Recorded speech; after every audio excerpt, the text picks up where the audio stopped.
A day in my life, sa babaeng walang pahinga ho. Hello sa inyo mga biday.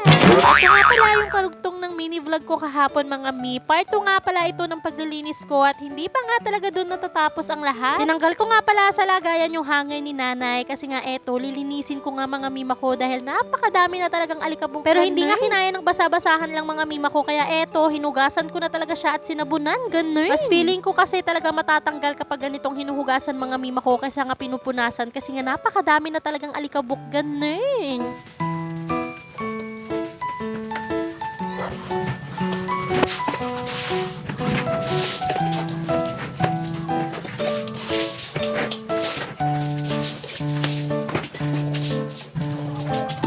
After ko naman nga hugasan mga mima ko, nilabas ko na nga din kasi meron namang sikat ng araw para nga matuyo na din, ganun. Pinagpatuloy ko nga lang yung pag-aayos dito ng mga hanger ni nanay at pinipili ko nga lang din yung mga matitino at sa hindi, ganun. Nagpaalam nga rin ako kay nanay kung pwede ko nang itapon yung iba dito kasi yung iba talaga mga mima ko ay sirahan na, ganun. Hindi na talaga siya magagamit.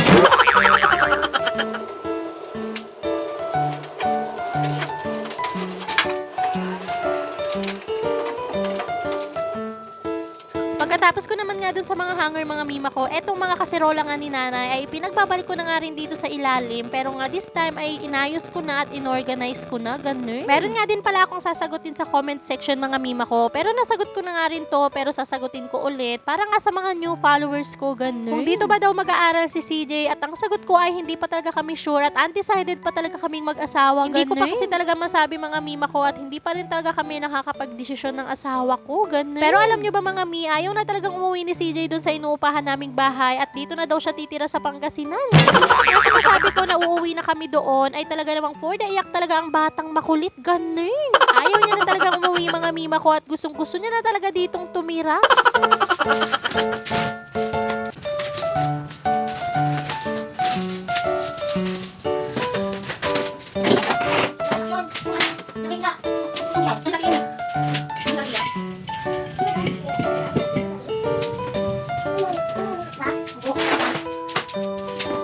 Tapos ko naman ngang ibalik yung mga gamit sa ilalim mga mima ko. Eto nga, winalisan ko nga lang din ulit. Etong mga nawalis ko nga sa ilalim. Ang sarap talaga sa feeling na nakapaglinis ka na naman at talaga namang nakakakompleto ng araw. Ganun. Pagkatapos ko naman ngang magwalis mga mima ko, pinagpupunasan ko nga lang itong lamesa mga mi kasi nga madumi. Kaya ayan, pinunasan ko na din. Pagkatapos ko naman dun sa lamesa mga mima ko, eto, naghugas na nga rin ako ng plato kasi eto talaga yung pinakaayaw ko, yung may mga hugasin. Ganun. Ganere.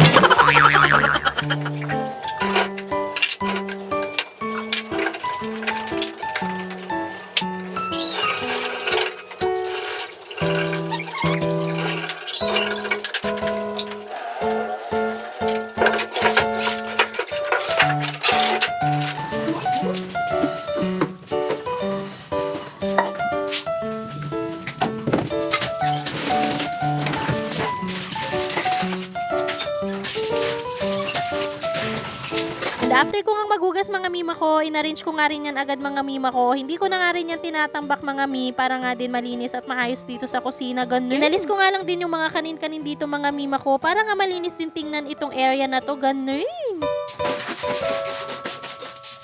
At natapos na nga rin ang babaeng ito mga mima ko at masarap na naman sa mata tingnan kapag nga ganito yung kusina mo. At yun lang muna.